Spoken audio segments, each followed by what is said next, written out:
የትንሣኤው ነገር በአራት ወንጌላውያን ተነግሯል። አንደኛ የትንሣኤው ነገር በአራት ወንጌላውያን ተነግሯል። አራቱም ወንጌላውያን ተባብረው ጽፈውታል።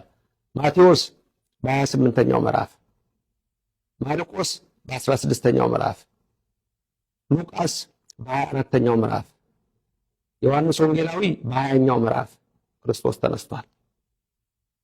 ወሳኝ ሌላ ነገር የምትይዙት ብዙ የእምነት መስራቾች በዓለም ላይ አሉ።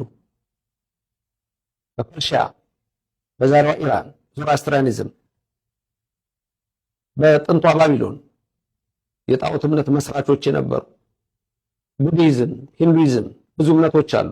ሽንቶይዝም በጃፓን፣ በቻይና ኮንፊሽየስ የመሰረተው እምነት ኮንፊሽይዝም አለ። እንደገና ጃይኒዝም አለ። እነዚህ ሁሉ እምነት መስራቾች አሏቸው። የእስልምና እምነት መስራች አለ። ሁሉም እምነት መስራች አለ። እነዚህ ሁሉ ሰዎች ሞተዋል፣ አልተነሱም። ወሳኝ ነጥብ የምትይዙት አራቱ ወንጌላውያን ተባበሩበት። የእናንተ አምላክ የጌቶች ጌታ የነገስታት ንጉስ የኃያላን ኃያል የልዑላን ልዑል የክቡራን ክቡር የቅዱሳን ቅዱስ ኤልሻዳይ አዶናይ ጸባኦት የድንግል ማርያም ልጅ የአብ ልጅ እርሱ ወልድ ኢየሱስ ክርስቶስ ብቻ ሞትን ድል አድርጎ ተነስቷል። መላእክት የመሰከሩትም ይሄን ነው። መቃብሩ ባዶ ነው።